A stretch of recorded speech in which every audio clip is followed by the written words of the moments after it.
Today my guest is Barry Mulligan, business entrepreneur and serial investor. I'm delighted to welcome you to the show. Thank you very much. Delighted to be here. Great. I will say heads up, I know Barry personally a little bit, so we're going to have a bit of a laugh and some discussions, some stories that could be interesting to the audience when they listen. First of all, Barry, would you give us maybe just a quick overview of your career to date? I know you've done some interesting things and gone left and right and changed maybe direction. And within that, you might just bring us some of the highs and lows and maybe some of the areas that you're most proud of that you'd like to be able to share with someone who might listen to this. Okay.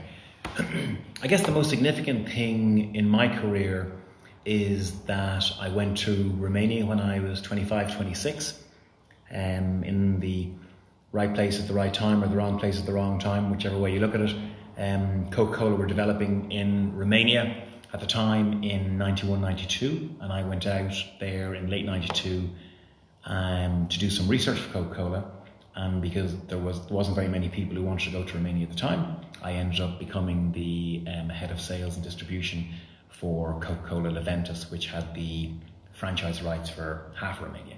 And I had a boss who I loved very dearly, but he had got to a stage in his career where he was very happy to stay put and do nothing and get my report on Friday evening and be happy with that. So that allowed me to jump in and do what I wanted to do, make lots of mistakes along the way, and had him as a sounding board, but he wasn't going to be that active one way or the other. So that was good for me.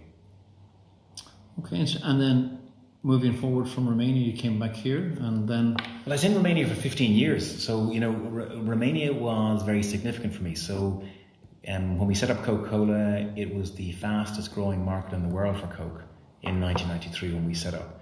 And that's a nice thing to be able to say, but the truth of the matter was a lot of the other FMCG companies were concentrating on the Polands, Hungaries and Czech Republics of the world and losing money in Russia. And Coke, of course, was everywhere. So, there wasn't that many companies that were as active as we were in Romania. So to be the fastest growing country in the world wasn't so difficult, but it was a nice accolade nonetheless. And from that, we developed a research product. Again, out of laziness, I would say more, and it was I would have to give credit to my partner at the time, David Walsh, who created the product. We were doing some research for Coke, and he said, I'm not going out in -20 and taking down the names and addresses of every shop in Romania. So we got a bunch of students together, and that ended up becoming the basis of a research product that was a research product that we used throughout Romania, Bulgaria, Serbia, Russia, the stands, on behalf of Coca-Cola for many years, where we would literally have 10, 50, 75, 100 students in a city, and they would literally take a quadrant of a map and take down the names and addresses of every single shop, and that became the blueprint upon which the Coca-Cola distribution system for that city was built, and the sales system on top of that. And whilst it was a very, very basic product, it was a very successful product, and a research product that the Nielsens of the world should have been doing, in inverted commas, but it was too basic and too clunky for them to do. But they missed the point, in our opinion, in that it was very, very useful for Coca-Cola, and it gave them a big start in the market. Okay, and then you left Romania, came back to Ireland, is that right? Or? Well, again, staying with Romania for a while, because for me, when I think about my career, it really is 80-20 Romania. So I left Coke in 93, set up Mercury Research, which still exists, which is, I think, still the largest independent research company in Romania. And Procter & Gamble, again, coming back to career inflection points, Procter & Gamble came to us and said, we're Procter & Gamble, you're a small research company, we like research companies because they tell the truth. Advertising agencies, on the other hand, are always trying to spin the truth, not necessarily not telling the truth, but spinning the truth. So we would like you to do a project for us. And I said, well, we're a research agency, we stick to the knitting, we focus on what we're good at, blah, blah, blah. He, by mistake, told me the project fee, and I pulled an all-nighter, and the project proposal was on his desk the next day. So it was not strategic at all, it was purely fortuitous, and that basically doubled the turnover of our business and brought us into a whole new business. And that was the beginning of our ad agency, which is still the largest independent advertising agency in Romania. But that was thanks to Procter & Gamble, not our thinking. And at that point, Procter & Gamble also said to us that, what are a bunch of Irish guys doing running an advertising agency or a research agency in Romania when you don't understand anything to do with Romanian culture, the language, or the nuances of it, which is totally true. And that led to us, it was pretty depressing at the time, to be honest with you, but it actually led to us then creating a succession plan and bringing in local partners at a much earlier stage than we would have, because they kind of put the frighteners on us, if the truth be known. And as a result, we brought in partners very, very early. And that had two benefits. A, it made the business stronger, and those partners are still in the business today and they still run the business today. But it also freed me up from the day-to-day operations of the business, because if somebody's coming in as a partner, well, they're taking over responsibility and running the business. And it made a lot of sense to us in terms of, look, actually the guys in Procter & Gamble are right. We don't understand the nuances of the culture. We will never speak the language perfectly. So we need to have people front and center running those businesses. And those people are there today, and those businesses still run very successfully today. Was it hard though to let go, or what was the road to Damascus where you said, okay, we need to look at this? Because sometimes in a small business, you live it 24/7. There were two shock points for me as you asked that question. The first was my first Irish partner who I brought into the business, who kind of said, look, we just need to be more product focused. We need to develop products, otherwise we're selling our time every day of the week. And I remember thinking, okay, but like, what is that? And we kind of fell into the research product, and we kind of fell into the sampling projects for Procter & Gamble, etc. But the biggest shock was when the mobile phone companies came to Romania, and they just scoured the market for the best talent. And they kind of offered my number one guy, who's still my partner today, 5 times his salary. And I didn't know what to do. And I just looked at him as he said, Barry, I have no option. I have to take that. I have a family. What do you expect me to do? And I remember my reaction. There was no thought. I just said, the answer is I will find an answer. I have no clue what that answer is right now, but the answer is I'm going to find it. He went for a walk, I went for a walk, and I'll still remember this. He walked across the bridge, burst into tears, the two of us hugged, and I said, you know something? We're going to work it out. I said, bye. And I said, I'm even getting goosebumps now when I remember it. And that was the beginning of it. So it wasn't me having the time or the ability or the privilege to think about it, to wonder about it, to let go of my babies. My babies were running out the door, and my business was about to hit the floor right here, right now. And I knew that those mobile phone companies had no morals or no principles, or didn't give a damn about me, even though they were giving me big money in terms of projects they wanted me to do for them. But that forced me to make some very snap decisions, and it was a gut decision in terms of, is he the right partner? Yes, he is. Do I trust him? Yes, he is. Is he hardworking? Yes, he is. Is it a risk? Yes, it is. Am I going to jump off the cliff? Yes, I am. Do I have a choice? No. So there's lucky. There's no shareholder agreements, none of this formal stuff that people talk about. It's just trust. You have to make it happen though. Total trust. And you know something that's funny? I don't have a shareholders agreement in Romania in that business today. Either of those two businesses today. I've spent many thousands on legal agreements with other people since, and they have not been as successful as those businesses. And we often talk about it and say, oh, we must put a shareholders agreement in place. We still don't have one. And I've been in business with those guys now for 25 plus years. And they're services businesses. If they wanted to screw me, they would have screwed me a long time ago, and they could be screwing me today. But honestly, they've never done it. I don't believe they're doing it. Perhaps that's naive. Of course it's naive in one respect, in this kind of, dog-eat-dog world where everything has to be kind of legally pinned down in every direction. But you know something, it works. And there you go. Interesting. And then I know you've been back here for a while, so you came back then? I keep on going back. So again, coming back, because I think it's an interesting point.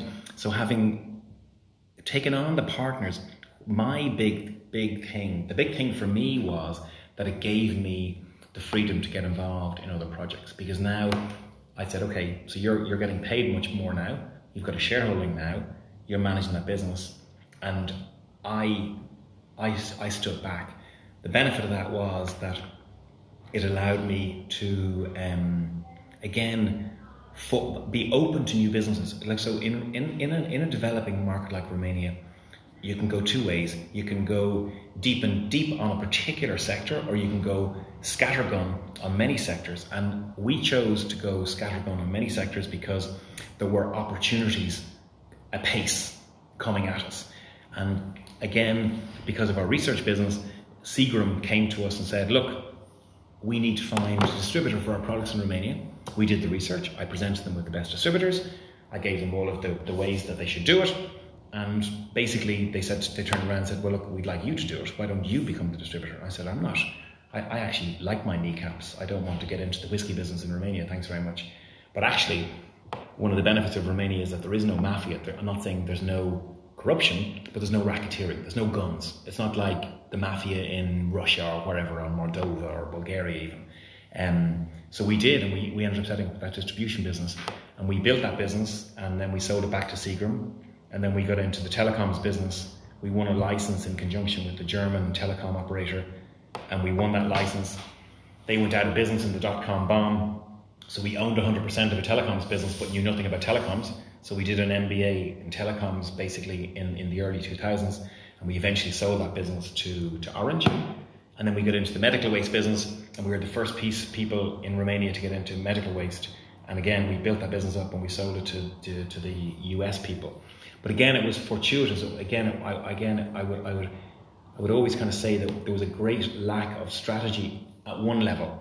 Now, in retrospect, it's very easy to put these things into context and go, well, we were always focused on business services. So with, the advertising agencies, business services, market research, business services, telecoms, business services, distribution, business services, medical waste, business services.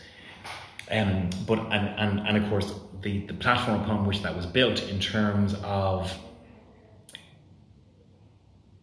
Romania having many opportunities to somebody who had an ability to bring some commercial nous to the project, or to bring some money from outside to the project, or money you'd made in Romania to the project, allowed us to do those things and then move on from there.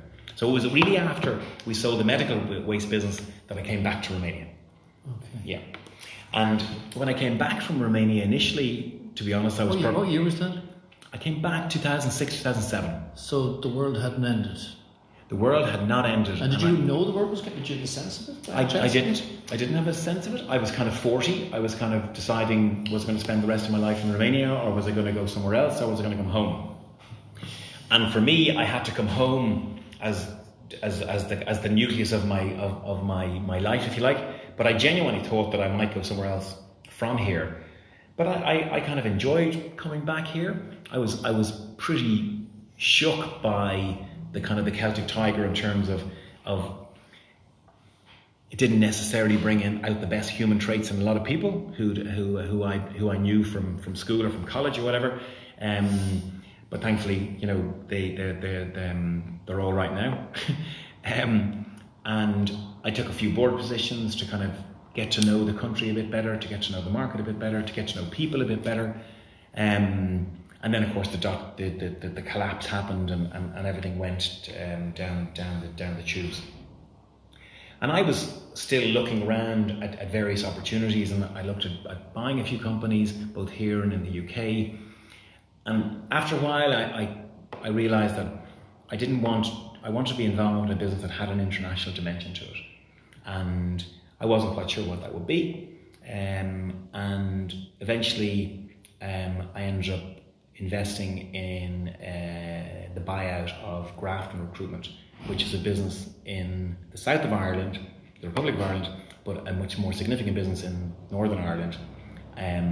But its main business was really in Eastern Europe, in Czech Republic, Poland, Hungary, and had an executive search business which had operations in the Middle East and across Europe and in the UK.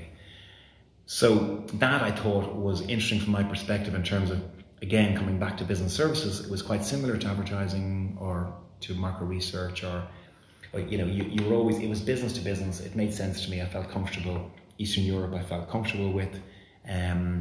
I'd always felt that recruitment would have been something that I could have naturally fallen into as a 21 or 22 year old anyway.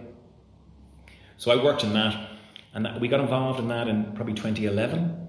And And it was a tough slog to, Grafton was a fairly sizable recruitment agency, in that it probably had about 600 people in total, kind of 350 in Europe, 100 in executive search and 150 in Ireland in rough numbers.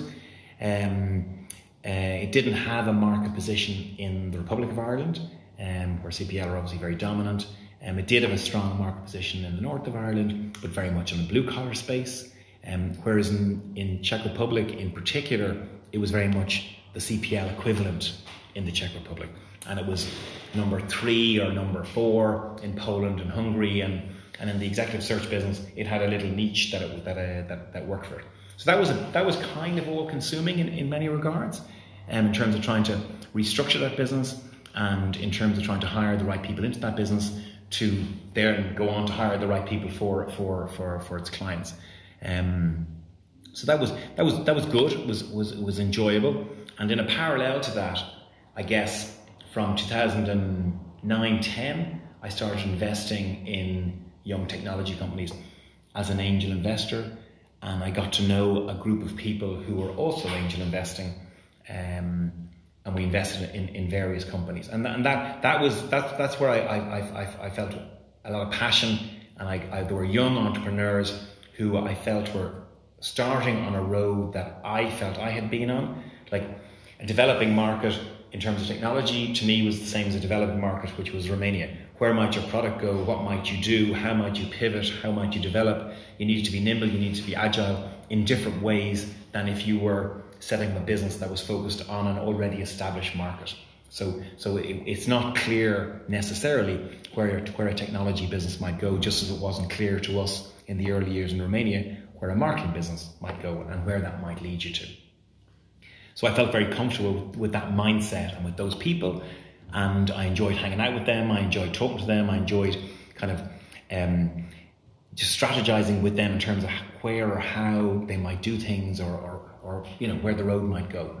So made a number of investments alongside a group of investors that I was part of, and became very close with 2 people in particular, Conor, Stanley and Tadhg, and we founded Tribal together in about 2014, I think it was, 2013, 2014, formally, but we were doing investments together in the preceding years. But we felt we'd be more nimble and more agile if we were working as a trio than as part of just a wider angel network. And that's worked quite well. We've probably made, 25, 30 investments over the years. Thankfully, some of the companies have done quite well. Some of the companies are certainly on a positive road. Some of the companies have unfortunately failed. That's part of the portfolio approach to investing. What ingredients now? I suppose you've had a number of years doing this, and like, you start off, you're never 100% sure, and I suppose maybe you make mistakes or the market goes against you. You refine your methodology. So what are kind of the 5? How do you look at a company now? Out of curiosity, people must be, and product must be kind of 2 of the variables. I'm just curious how you actually just your gut looking at something. What's the kind of the quick synopsis in Barry's brain when you see something and say, okay, that looks okay? So, I'm 54 a couple of days ago, and I was joking with my wife, kind of going, wow, did I really need to learn it was all about people one more time? Wow, that's amazing that I actually had to learn that lesson one more time. So it's all about people. So when I meet a young startup company, it is all about the person. So, do they have integrity? And it's that seems like a pretty basic question, but actually, it's pretty important, because you're typically a minority investor in a company, and does that person actually genuinely appreciate you alongside them, or are you just access to cash? Are you just a bancomat that they don't really care about, and once they can move on to the next level, they're going to kind of move on from you? Or is there actually some sort of bond between you that actually makes sense, that there's a chemistry between you, that you and you actually know or feel or believe that you've something to add, and they know or feel that through communication and conversation that you can get something from each other? And there are a number of examples where that's worked quite successfully, and there's a number of examples where it hasn't worked for us. you know? And sometimes you can get a bit kind of rose-tinted glasses about a particular product or a particular market, and it's very, very big, and you might jump in, and suddenly you realize, actually, I didn't go through my first filter, which was the people filter, as rigorously as I should have. And if I was purely employing that person, I might have been much more rigorous in my evaluation of that person, as opposed to getting wide-eyed or bright-eyed and rose-tinted glasses about the size of the opportunity and forgetting to put the person front and centre. So that's the first thing, without doubt. And when I say the person, I mean the team. So it's not just the one person, because and it's also it's very interesting to see startup founders. You want startup founders to make sure they hang on to a big chunk of the company, but you also want to see them as open to allowing others to get their hands on some of the equity, because that is critical and important to the success of the business. And if the founder isn't the sales guy, or if the founder isn't the product technology guy in the very early stages, you're asking yourself the question, well, why are you at the table if you're not dominating one of those two stakes in the early days? Because there aren't a million seats at the table in the early days. So you need to be wearing one of those key caps, either, you know, developing the product or selling the product. Interesting. And just to go back, and thank you for the overview there. Most interesting, your variety of businesses and variety of hats you've had, and how you've evolved in approaching them, and obviously learning from previous industries and moving into the next industry. Any funny stories you'd like to share? That's just even the stupid stuff, something that kind of resonates that you go back. There's always. We did a huge project. So we used to do these projects for Coke, these research projects for Coke, and in Russia, and I persuaded Coke to give me $1,000 that we would throw a party with before the project, because my attitude was there's no point in having a party after the project, because then the project's done. I want to feel the love before the project, so when we start the project, that actually we have the momentum of that party and the momentum of that kind of, you know, bonding session, and we'll get through it, because it became fairly boring. And we used to put a little thing in place where people would get paid more every day, because it was pretty mundane work. So on the last day, you'd get paid quite a big bunch of cash for your final day. And I was working, myself and 3 Romanians were running this project in Novosibirsk in Siberia. And at that stage, I would come for the first week, the 3 Romanian guys would remain for the last 5 weeks, and I'd typically come back, wrap it all up, and we'd all go home. As it happened, I couldn't come for the last few days of that project. I can't remember why. And it was before mobile phones.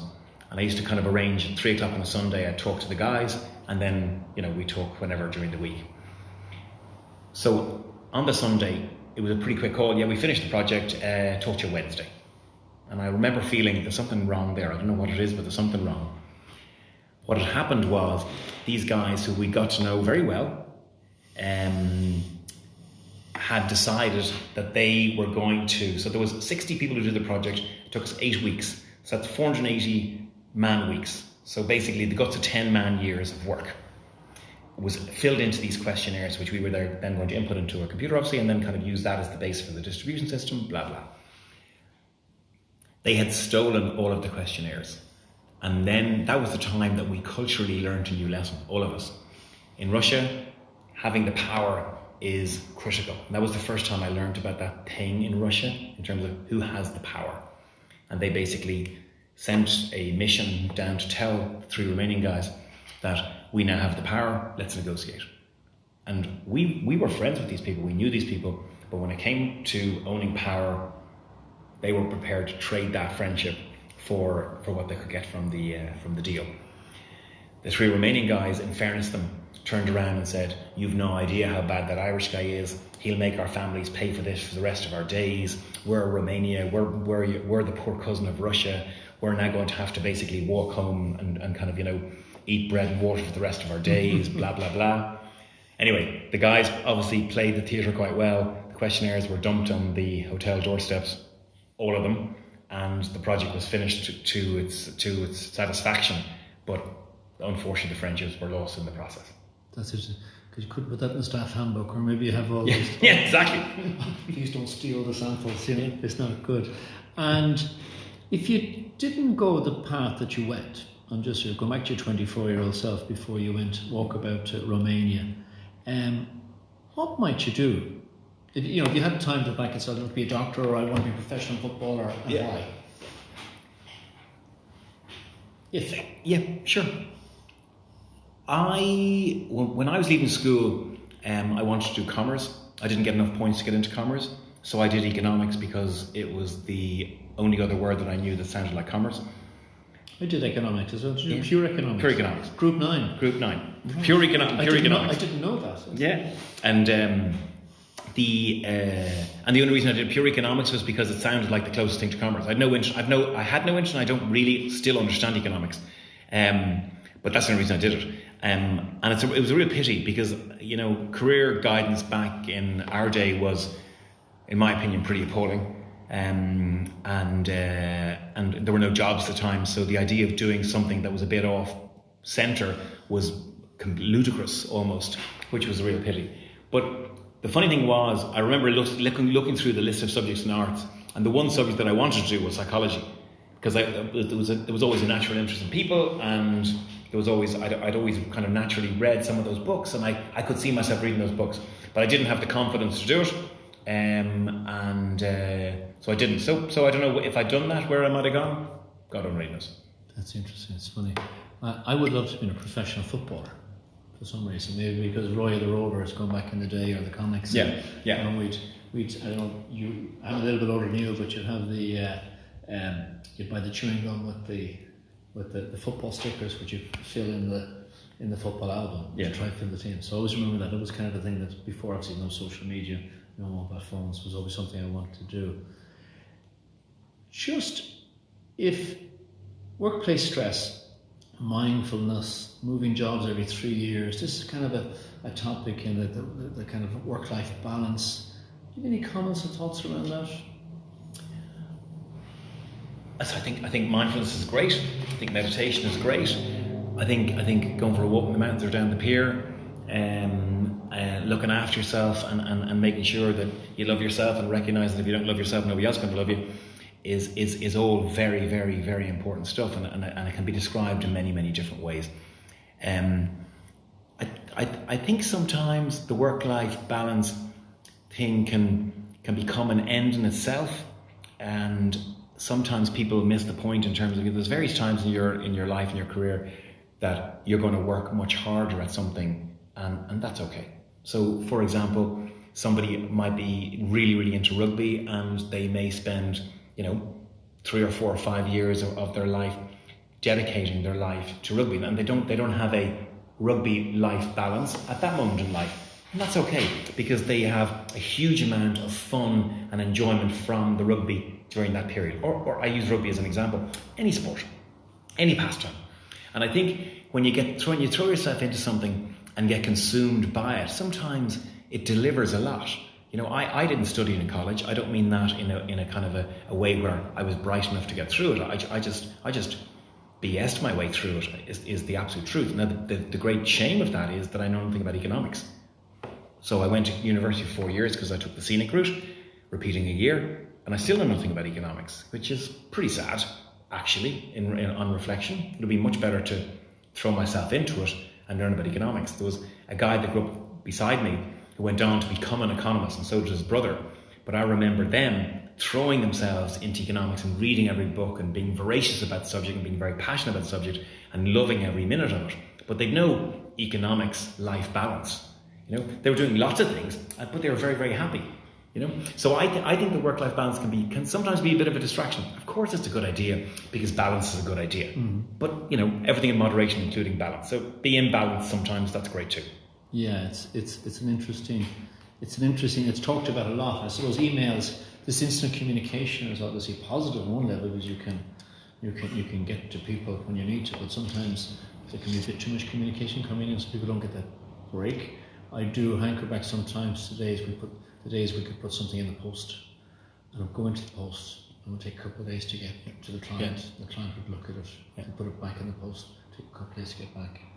It was kind of nice. No, totally, and I mean, I think that's a great example. I mean, I think in to somehow manage, and I would have to hold my hands up and say I still don't manage it very well, not responding to emails late and not taking late phone calls and not on the various instant messengers in terms of WhatsApp or whatever it might be is a good idea. But it's also not always possible. No, I accept that. Last question. What do you look for when you hire people, recruit people? Honesty, integrity, numero uno. That's absolutely for sure.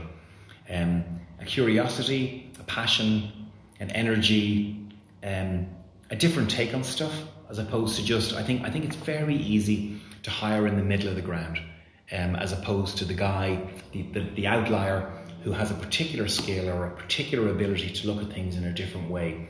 I think I also try to double check myself in terms of not hiring myself. I think it's very easy to hire yourself. Explain that to me. Maybe from experience. We all like people who are somewhat like ourselves, and if you look at your own circle of friends and people who you like, you have a lot in common, and that's a natural thing. That's what brings people together. However, if you're putting a team together, if you're all the same, well, have a guess what? You're probably very strong on 2 or 3 things, but you're not very strong on 23 things. That's just not possible.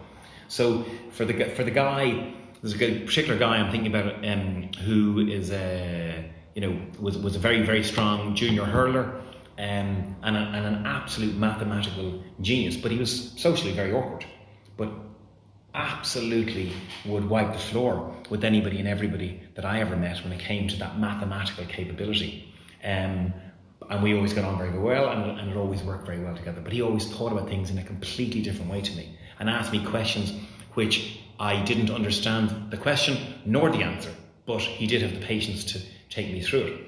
He would look at me and kind of go, "I'm just not great with people." He said, "So how does that work? How do you talk to him?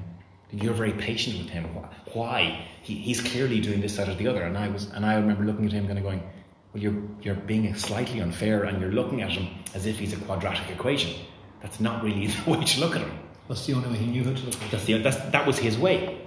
So you were able to be a translator, or maybe show a different lens he might look at people, and vice versa, and he me. Yeah, it's really interesting. Yeah. So listen, Barry, that's the end of our podcast. I'd like to thank you so much for coming. Thank you very much, and wish you all the best in your future endeavours and whatever industry you might end up in. Thank you very much. Thank you, James. Thank you for listening to the Career Scoop, brought to you by Elevate Career Advice and Elevate Executive Selection Dublin and Bermuda. I'm James Fitzsimons, and I hope you've enjoyed listening. Stay tuned for upcoming episodes on the Career Scoop.